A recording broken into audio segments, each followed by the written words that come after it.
Alright, 250 things, page 8. I'm just going to run through them. You might need to write small. I wrote to see about how much space you would need, and you might need to write small. You may have to come back, etc., etc. What page is this? Page 8, 250 things every AP student should know. Alright, number 1. Jamestown, 1607. First permanent English settlement. Pay attention to that wording. First permanent English settlement. It's swampy. One of the main guys is John Smith. He's famous for turning the colony around. If you don't work, you don't eat. As a colony, they're hostile with the Indians. John Rolfe will domesticate tobacco.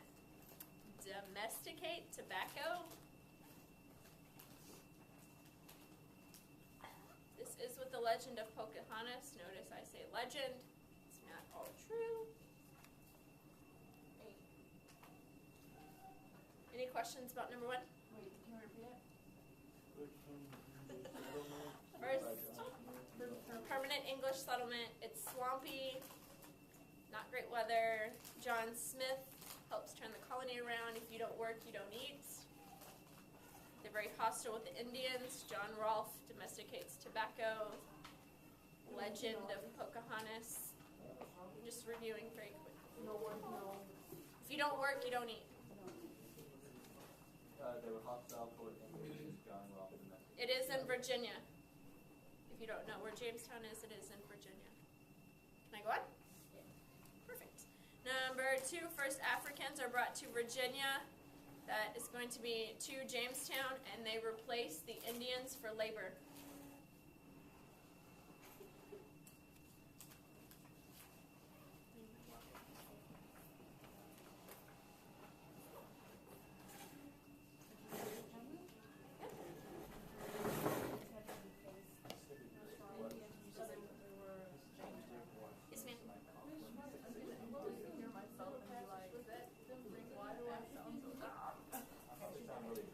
Triangular trade. The journey part of that for triangular trade from Africa to the colonies is called the Middle Passage. Okay. Number 3, Mayflower Compact, 1620. Those are your pilgrims or separatists. They signed it before disembarking or getting off of the Mayflower, and it just set up a government rule by majority.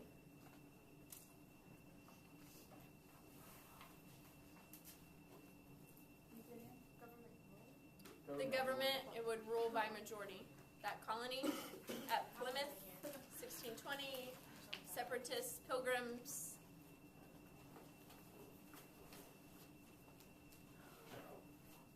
Number 4, the Great Migration of the Puritans to Massachusetts happened in 1630s and 40s. About 20,000 come to Massachusetts. This would be where John Winthrop sets up the idea of a city on a hill.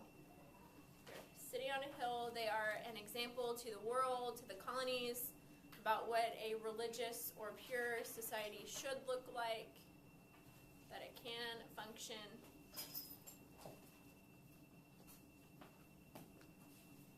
What's the difference between the separatists and pilgrims with the Mayflower and the Puritans on number 4? Because the pilgrims wanted to be like a completely different part of the religion, right? Like they wanted to just start over, subscribe to the Puritans, just wanted to purify everything. Puritans want to purify or reform. Separatists or pilgrims want to just break off completely, start over, separate. Okay. Religiously, right? Yeah. Yes, from the Church of England. Number 5. Roger Williams establishes Rhode Island in 1636. He left Massachusetts, which was Puritan, because he's too extreme, he's too radical, and receives a charter for Rhode Island. It grants complete religious toleration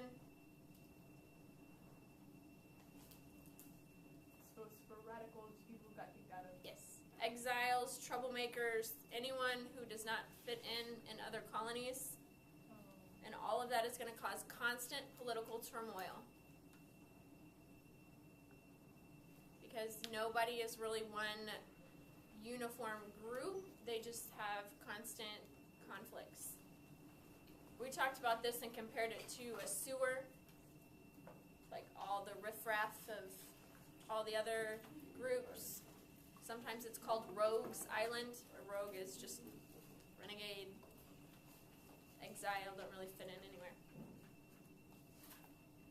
William Penn establishes Pennsylvania in 1681. It is a refuge for Quakers. It is so loud.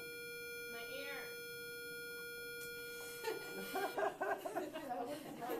It's a refuge for Quakers. Their government is a representative assembly as well, and they grant full religious freedom.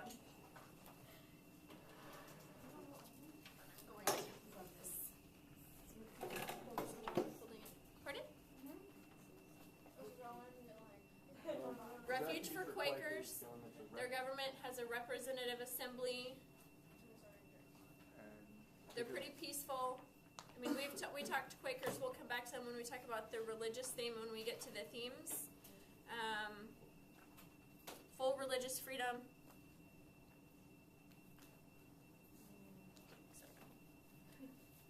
That's for both Rhode Island and Pennsylvania, right? They both are religiously tolerant. Yes, but Pennsylvania fares much better than Rhode Island. They do better. Rhode Island is a bunch of misfits and not just religious exiles, and they always have constant conflict. With Pennsylvania, they grant full religious freedom, but their government is better able to handle it or something. They just do much, much better. Even if you were kind of like, if you had a mental disorder or something like that, would you be sent to Rhode Island also due to the whole idea of Puritan life? Could that be seen as something like a demon or something of that nature? It depends on which time in the colonies, and sometimes it's just on a case-by-case basis or how extreme you are. So it's more of kind of people who think differently rather than just physical disorders. People who things cause like that. problems. Number 7, Salem Witch Trials, 1692, mass hysteria, witch hunt, or other occult activities. You guys read The Crucible, correct? Yes. So you've seen the fictional version. It is somewhat based on facts. We talked in history about how some of that could have been economic rivalries or political rivalry, or you're on the wrong side of town. 20 people are executed, 1 man, rest women. 8, James Oglethorpe establishes Georgia. It is a refuge for debtors, and it's a buffer between South Carolina and Spanish Florida. In Europe, you can be put in prison for having too much debt, and then you work off your debt. England is notorious for sending off some of their prisoners. Like when they had Australia as a colony, they sent a lot of their hard criminals to Australia. They sent their debtors to Georgia because then it doesn't really matter if they die or not in conflicts between the colonists and the Spanish. What's the buffer for? South Carolina and Spanish Florida. So they Like- couldn't get it. It's just like a layer of protection? Yeah. Or Yeah, because South Carolina. To protect South Carolina. South Carolina was a major port city. They didn't want the Spanish to attack all those little colonists in the ports or in the settlements around there. Can I go on? Number 9. Jonathan Edwards sparks the Great Awakening with his sermon, Sinners in the Hands of an Angry God. You read that. Oh, that was a funny little phrase. Yeah, that was fun. with what? The sermon? Sinners in the Hands of an Angry God. It's all right. Were you- That's the one with the very visual, very metaphoric spider being dangled over the fire. Only God's hand keeps you from the fires of hell. Big religious revival. Is there any one place it's more concentrated in? Puritans. When you say you're in charge of anything or of all things happen, and don't judge her. I'm gonna hurt her. She sat there and, oh my gosh. Okay. Thank you.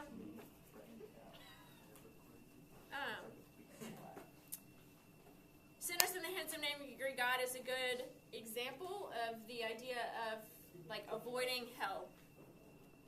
Converting, believing in religion in order to avoid hell.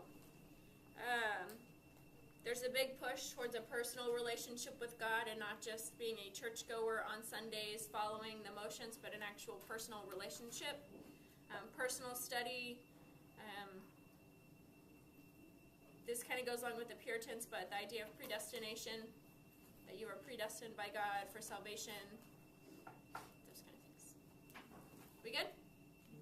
French and Indian War, 1754 to 63. The French and the French colonies, the British and the British colonies, and the natives dispute over land in Ohio. There's been that ongoing France versus Great Britain conflict in world history. This is just another one. France loses. Britain gets control of all of the French territories in the United States, which includes Canada, which includes parts of Louisiana. Those are the big two areas.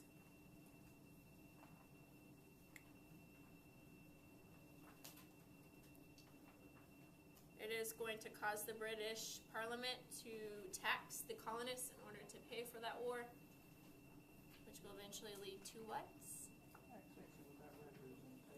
Taxation without representation, Revolutionary War, all that.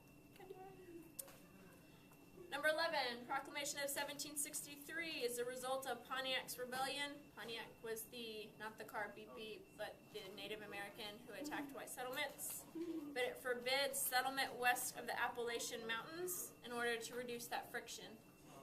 If you did move west of the Appalachians, you're on your own.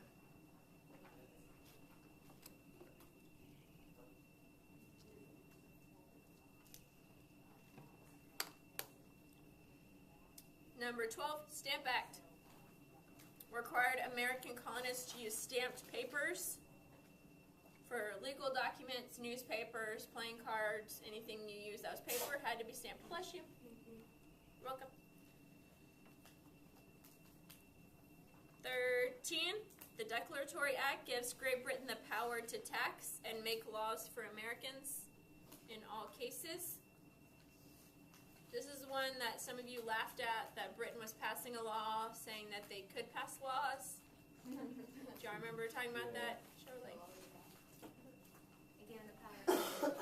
It says that the British Parliament can make laws and taxes and decisions for the colonists